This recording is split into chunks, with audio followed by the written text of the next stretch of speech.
we present the stories of Sherlock Holmes.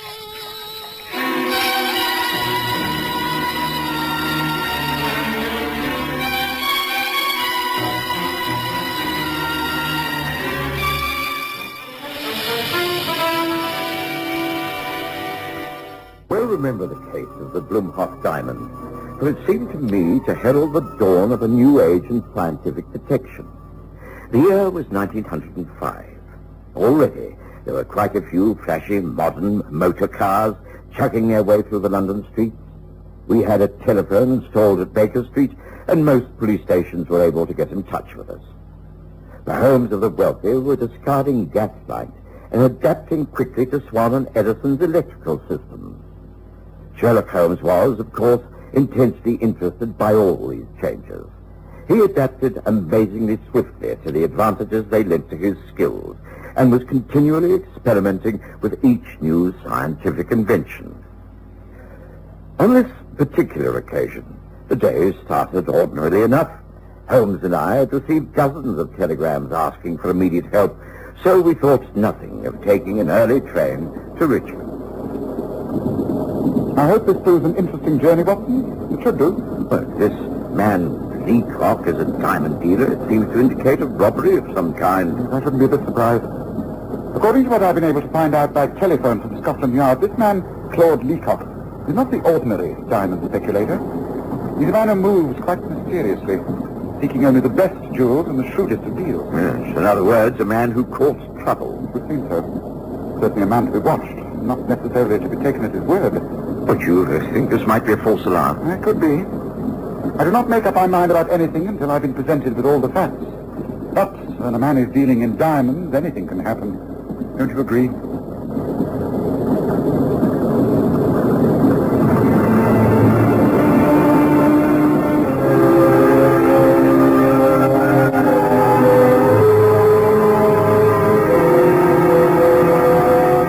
The rest of the journey was smooth enough.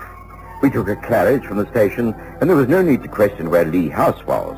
The driver took us straight there, and we were immediately shown into the main sitting room. It was large, comfortably furnished, with a number of armchairs around an old-fashioned fireplace.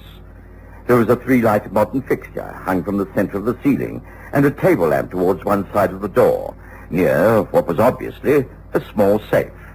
There was only one door, and the windows looked out high above the garden.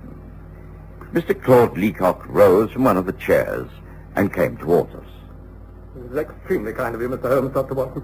I hardly expected you to be so prompt. Please do be seated, and allow me to explain the reason for sending for you. Thank you. I should appreciate that. I will come straight to the point. I've been negotiating for some months for one of the most valuable diamonds in existence. I and 3 other friends. We at last found a customer in America for this particular jewel. We stood to make a considerable profit on this delicate transaction, which all took place in strict secrecy. My arrangements were concluded only yesterday. The seller of the stone arrived from Amsterdam in the morning. I paid him in full. Then I invited my friends here last night to view the stone. But while they were here, it disappeared. I'm at my wit's end. You must help me find it. If I'm able to do so, it will only be because you tell me the whole sequence of events in full. The names of your friends and how it happened. Well, the men concerned are Peter Marvin, Edmund Chester, and Roger Wallace. They're all businessmen in the trade and personal friends. Yesterday morning, after purchasing the stone, which is incidentally known as the Bloemhof diamond, I placed it in that safe over there. Then I telephoned each man and invited him to dinner in the evening. They knew the purpose. It was to view the diamond and approve the amount we were to sell it for. Ah. As soon as the men received your message, they knew the purchase had been completed? Exactly. At what time did you send the messages? Between 3 and 5:30 that afternoon. Wallace arrived by car, the other 2 by train. Dinner was served promptly at 8, and it was just before 9 when we came in here to talk the matter over. The room is exactly as you see it now. The center light on, the reading light on the small table was switched off. And the windows? Closed and shuttered. The heavy curtains drawn across the bay, just as you see them now. I see. The room has not been touched? Not in any particular. Good. Pray continue. Well, I gave a detailed account of the purchase, and my friends and I discussed the matter for some time. And then... Well, I think that's all very satisfactory, don't you? Yes, excellent. I'm glad you approve, gentlemen. Well, come along. Let's see this wonderful Bloemhof diamond. Certainly, I have it right here in the safe.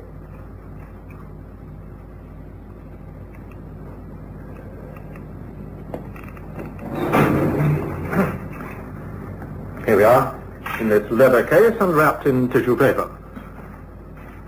There. Oh, I say, that really is a diamond.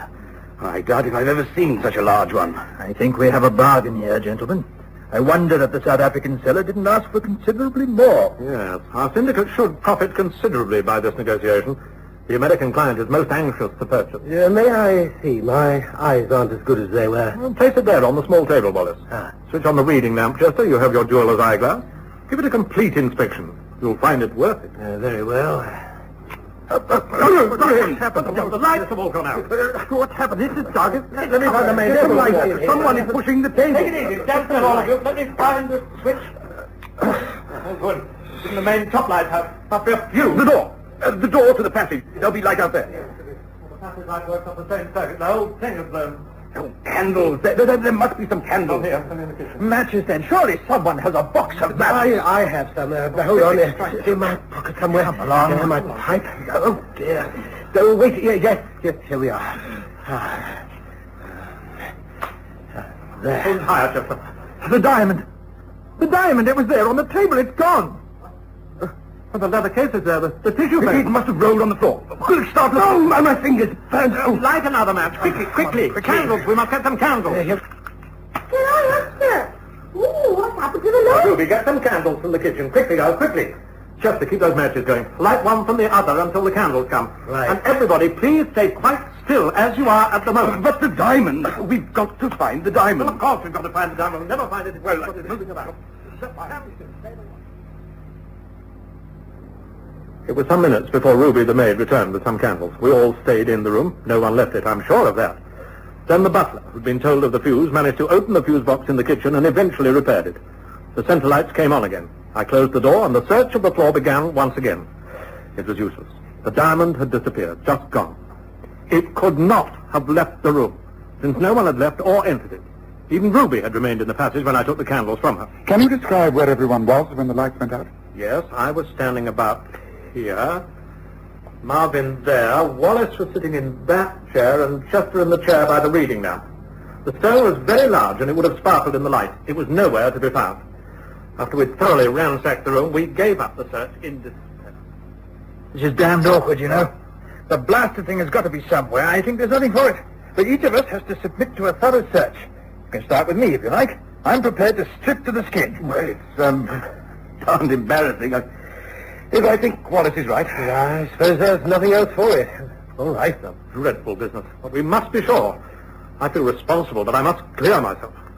All right, let's strip. One at a time. We're all aware of the ways of jewel thieves. Each man to be given a thorough search. As I say, we would start with me. A space was cleared here in the center of the room, and each of us took off his clothes while the others went over every inch of them. When it was all over, we were all satisfied that none of us was in possession of the diamond. what happened then? Well, we sat down and held a council of war. Eventually, it was agreed that as the diamond had been lost in my house, and the evening arranged at my instigation, I must be held responsible for its loss. Well, I tell you, Holmes, that I cannot make good the value of the stone. I shall be reduced to bankruptcy. Have you any theories? Not even I can have a theory without all the facts. 2 or 3 questions. One is, who had been in this room since the incident took place? No one. After each man had clothed himself, the others watched him until it grew late. It was agreed to part. They left together. I stayed here in this room. I've not left it. I locked the door, slept on the sofa. Early this morning, I wrote out the telegram, and one of the servants went to the village and sent it off. I've had no meals in here. I simply couldn't eat a thing. I assure you that this room is in exactly the same state as when the Bloemhof diamond disappeared. It's my belief it is still in here. Well, that could be. On that point, I think you've acted admirably, Leacock. Another question. Are you quite sure that it was at the exact moment that Chester switched on this reading lamp that the place went into darkness? At that precise moment. And in your search of the room, nothing to find of any interest whatsoever? Nothing. Unless you call a threatening bit important. We found under the table. Even that I've kept is there on the mantelpiece. Well, every detail in a case like this is important. Very well. Yes, I will investigate it for you. I find less than 2 minutes. Yes, I will find a good hot diamond. Never fear.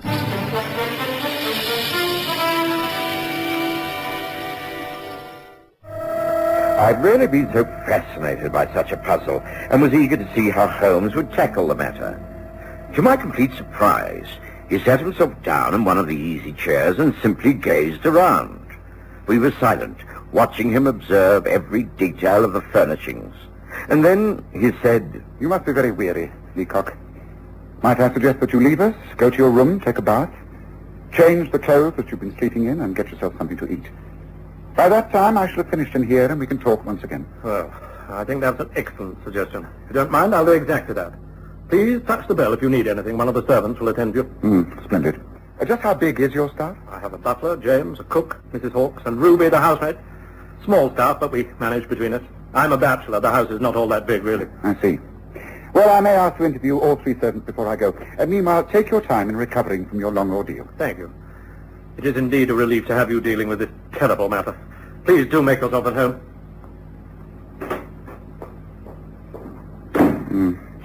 Well, now, Watson, what do you make of things? Well, bless him, I know, Holmes. If Leacock is right and no one took the diamond out of this room, then it must still be here. Do you intend to search the place? No, I think that would be something of a waste of time. Leacock will have moved everything in his efforts to find the jewel. No, just a few things. The curtains to start with. Yes, they're very thick, and the windows are securely fastened. The drop to the gardens is quite considerable. Now the lamp, the reading lamp. Well, it lights up all right now. Yes, but let me switch it off and take out the electric light bulb. It's interesting, very interesting, and very swift.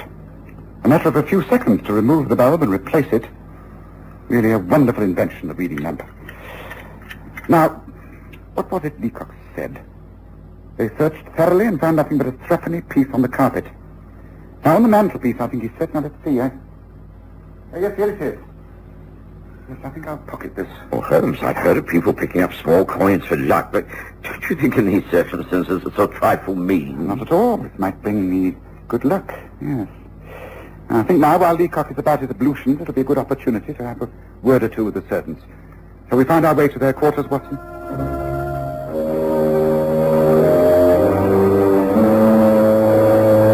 We made our way below stairs, as it were, and found the cook, Mrs. Hawkes, busy preparing a meal. How much she knew of the drama going on about her was hard to guess, but she did have decided views. Don't go with it, Mr. Holmes. It's dangerous, all this electricity. It's not natural. Why, we'll all be burning our beds if we don't watch out. No, you may find that it won't be long before you're able to cook with it. Oh, never. Gas is bad enough. Give me a good coal fire, I'll put you to a decently cooked meal. Is that the fuse box up there? That's right. James and I was having a bit of dinner at that table. The leftovers, you understand. Ruby had gone to clear up in the dining room. We was about to get ready to do the washing up when, suddenly, there's a spark from that there box. All the lights go out. I had candles at the ready, never did trust the electricity. James got up and fiddled about and eventually put bits of wire back in that thing. But it took him time, I can tell you. Gave us all such a fright. I tell you, it's far too dangerous an invention. Well, we must have progress, you know. What about the telephone? Well, I must admit, I have answered it on the odd occasion. It seems funny hearing someone's voice speaking from miles away at the same time you are, if you know what I mean. As a matter of fact, I heard Ruby's father only yesterday. He'd been ill, telephoned her to say he was better. I answered the phone, and then I called Ruby. Ah, I see. Well, I'm glad you think some modern inventions are useful, Mrs. Hawkes.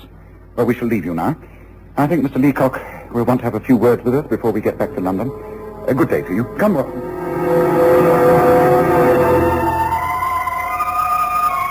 We waited a short time until Claude Leacock appeared, looking considerably refreshed and eager to know what Holmes had decided. Holmes remained totally non-committal, but gave quite precise directions. I shall leave you now, Leacock, and travel back to town. Watson and I will lunch there, and we both have several things to do. But in the meantime, will you please get in touch with your friends, Peter Marvin, Edmund Chester, and Roger Wallace? Tell them that they must all three return here this evening at 8:30. Tell them that I, Sherlock Holmes, have investigated and decided exactly how the diamond disappeared. Tell them that I expect it to be returned. Holmes, this is extraordinary. Are you sure? Oh, yes, perfectly sure. You must telephone each of them now and say that it is a matter of life and death. And if they don't arrive on time, I shan't place their future at the value of a threepenny bit. Those words, understand? Come, Watson. We've just time to catch the next train home.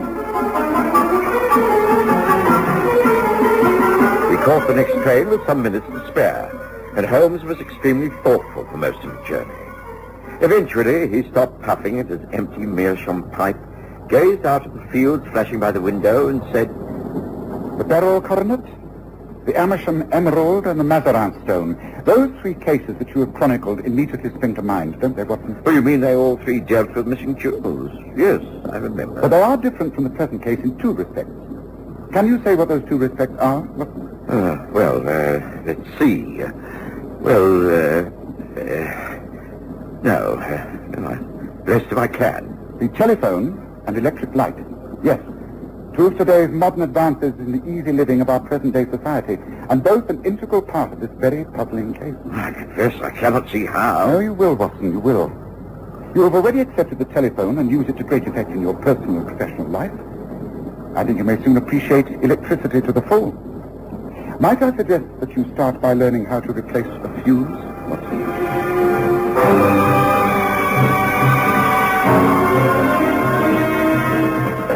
I was glad of the afternoon to devote to my own work, but interested when, in the early evening, Holmes once again asked me to accompany him back to Lee House at Richmond. We were back in the same room again by 8 o'clock. The other guests had arrived, and Claude Leacock introduced us both. Holmes had, on the train, given me the most explicit instructions. I didn't understand them at all, but knew better than to query his requests. Before the assembled company had gathered to hear what he had to say, I was dispatched to the servants' quarters. Apparently, once I'd left the room, Holmes got down to business. Well, gentlemen, I'm glad that you've all managed to arrive here on time as requested. That's good. It means we will have cooperation. Of course. But I couldn't make sense of Claude's message. He said you knew exactly what had happened to the diamond. And some rot about our lives not being worth threepence. What's it mean? Please, Mr. Holmes will explain. Just give him time. Thank you. Now, firstly, will you all resume the positions you were in last night when the lights fused and the diamond disappeared? Please. All do as he says. I was standing right here. I know where I Yes, good. Now, I assure you that apart from the inevitable searching that you yourselves did, everything is exactly the same as it was last night. Now, the top electric light is on, and the reading lamp on the table is off. It is all exactly the same, is that not so? Absolutely. Yes, exactly. Now, I shall just alter things a little by ringing the servant's bell. So, now, Leacock, will you please produce the leather case in which the Bloemhof diamond was taken from the safe? Of course, I have it to hand. Here. And the tissue paper? Of course. Now, place them on the small table in exactly the position you can remember. Certainly. Thank you. Now, I think I should tell you that you will be receiving a call from the police within the next 10 minutes. Oh, but he wanted to clock here. Gentlemen, I must explain. The police will call on the telephone. It will be up to you then to say what course of action you wish them to take. You can merely say it's a false alarm, or you can instruct them to take action against the man who took the diamond. But we don't know who took the blood. Patience. You rug, sir. Yes, I did, Ruby. Here, I have something of yours in my pocket. A threepenny bit. It was found on the floor here last night, after the lights went out and the valuable diamond disappeared. It is yours, isn't it? Well, look here. What sort of joke is this? Well, why drag Ruby into it? You will see. Please do not move from your positions. Now, allow me, I shall turn on the table lamp. So. Well, no, this is like someone out here. Damn bad taste, Holmes. The matches. We know it's no good trying the light switch. Here we are. Matches, go. Great heavens. Look, in the light of the match. Something glittering on the tissue paper. It's the diamond. The diamond is back. Yes, and so are the lights. Watson's fixed the fuse in the kitchen exactly as instructed. Well, Leacock, I told you I'd be responsible for returning your diamond. Now, gentlemen, I shall leave you. The good Watson will be here in a moment, and we just have time to take a carriage to the station for the train home. But what does it mean? How did it all happen? Who is responsible? Gentlemen, you can do one of two things. Work it out yourselves and agree to take appropriate action against the would-be thief, or place the whole thing in the hands of the police and let them work it out. If they do, then criminal action will be taken against the culprit, and your business will be made public. If you do it yourselves, then it can still be resolved in secrecy. But we don't know which one of us is guilty. How can we know? Let me give you a very broad hint. The maid, Ruby, is a well-known jewel thief who has only worked here a few months. She has also worked for considerably longer for Mr. Peter Marvin. And Mr. Marvin phoned yesterday to this house, impersonating her father, to say he was much better. Doesn't that give you a clue, gentlemen? Ah, Watson, you're here. The case is closed as far as we are concerned. Shall we go home?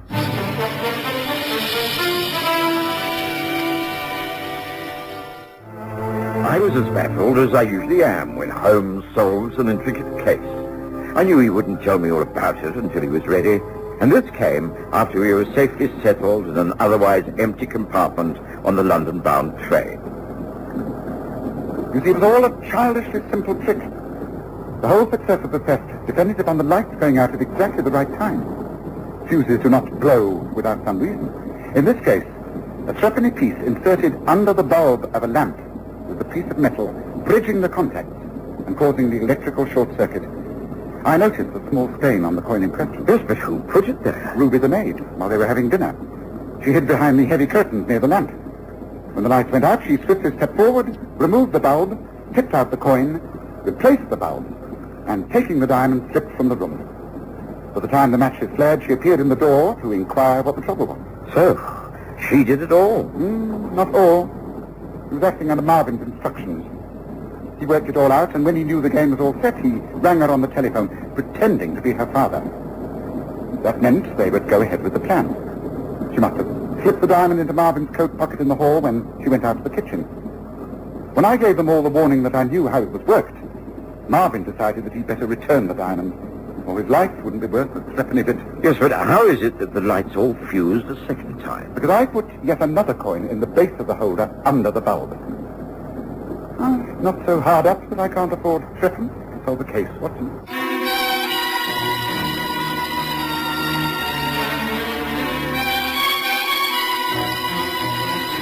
Listen again next Sunday to The Stories of Sherlock Holmes, with Graham Armitage's Holmes and Kerry Jordan as Dr. Watson.